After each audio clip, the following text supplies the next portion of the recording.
Fala pessoal, tudo bom com vocês? Pessoal, na aula de hoje a gente vai ver sobre estruturas condicionais no PLSQL. Eu sou Johnny Magalhães e vamos comigo. Pessoal, a gente já viu como é a estrutura do nosso script no PLSQL, no caso do Postgres. Nós vimos aqui que a gente pode declarar variáveis, utilizá-las dentro do nosso corpo begin e end. Todas as minhas variáveis vão estar disponíveis naquele corpo begin e end. Mas a gente só colocou um insert. Se eu quiser colocar alguma validação, como foi o caso que a gente inseriu uma pessoa com um nome em branco, como é que a gente resolve esse tipo de situação para evitar que tal problema ocorra na nossa base de dados real? Vamos comigo agora ver como funciona essas estruturas condicionais, ou seja, vamos colocar regras de negócio no nosso script. Vamos comigo. Olha, nosso script está assim. Nós recebemos o nome de uma pessoa, um CPF de uma pessoa e uma idade de uma pessoa. E, basicamente, inserimos na nossa base. Mas, se a gente quiser colocar regras de negócio no nosso script, a gente faz assim. Eu vou tirar aqui, comentar esse código, tá? Eu vou colocar dois hífens aqui. Isso ficou aqui cinza claro, porque significa que ele não vai ser processado no nosso script.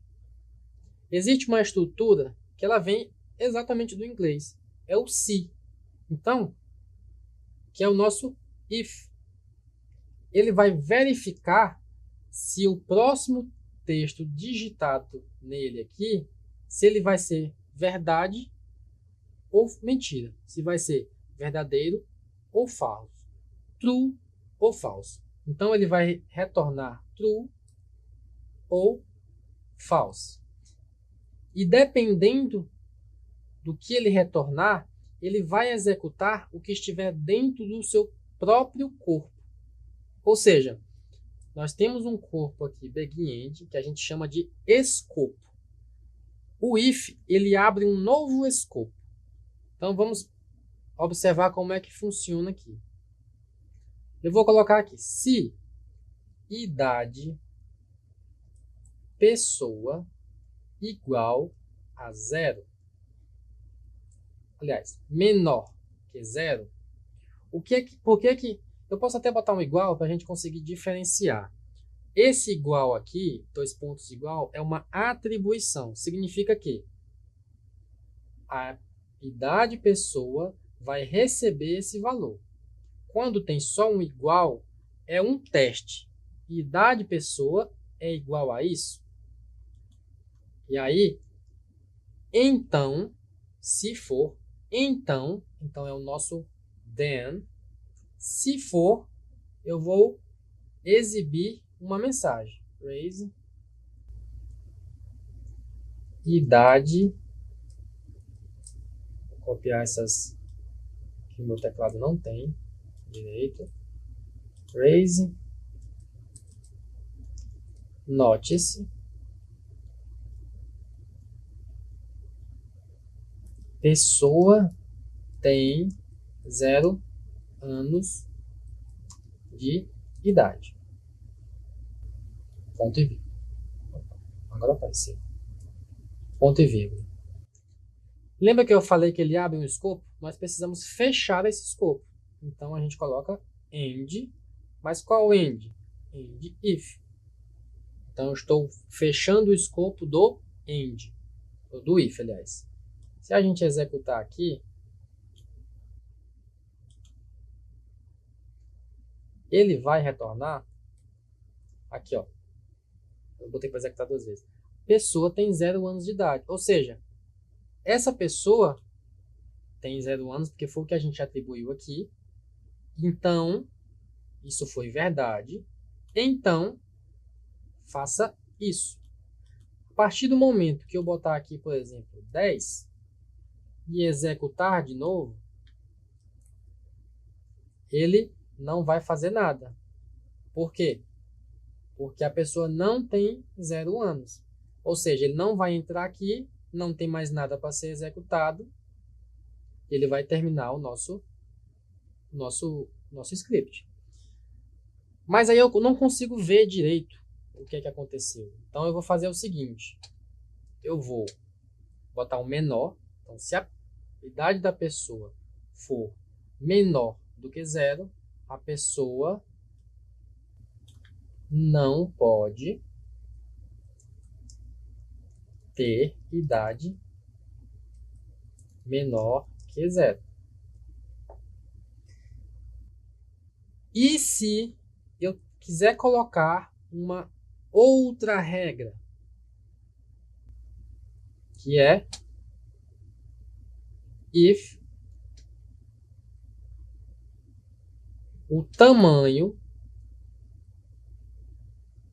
string, vou já explicar o que é, nome, pessoa, igual a 0, then raise notice o nome da pessoa não pode ser vazio. O que é isso que eu acabei de colocar? Eu coloquei um novo if. Vou fechar aqui o seu escopo que foi aberto nesse if. O trim, o que é que ele faz? Ele remove os espaços em branco de uma string que estão nas suas bordas. Ou seja, se eu colocar assim, ele vai remover os espaços em branco de uma string vazia, de um texto vazio. O length, ele retorna o tamanho de um texto. Ou seja, depois que eu tirar, ele executa primeiro isso. Depois que eu tirar todos os espaços em branco, do começo e do final, se o tamanho da minha string for 0, então é porque a pessoa colocou uma string com o nome de pessoa vazio. E eu não quero isso. Então, nesse caso, ele não vai imprimir isso, porque a minha idade da minha pessoa é 10, mas vai imprimir esse nome da pessoa, não pode ser vazio. Por quê? Porque eu estou informando uma pessoa com nome vazio. Se eu botar para executar de novo, o nome da pessoa não pode ser vazio. Vou colocar essa saída bem aqui para ficar mais... Talvez eu consiga mudar. Saída, vou botar aqui embaixo. Então, eu já consegui colocar duas regras. Elas são independentes, tá certo? Porque ele vai verificar isso e vai verificar isso, tá bom? Mas eu posso, por exemplo, validar uma depois outra. Como é que eu faria isso? Bom, vamos fazer o seguinte, eu vou tirar isso daqui, comando X,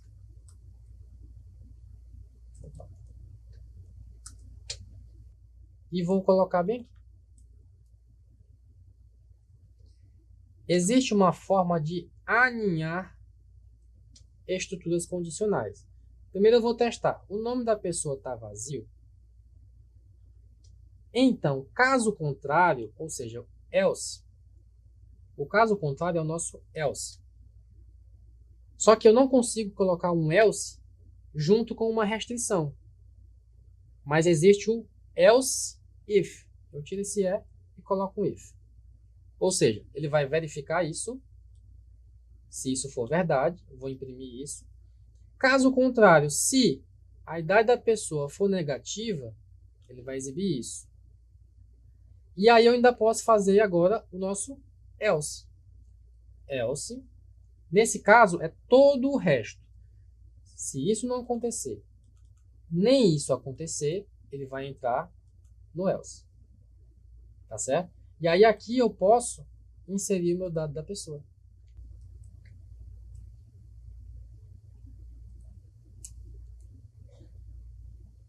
Tá bom? Eu vou executar aqui. Veja que...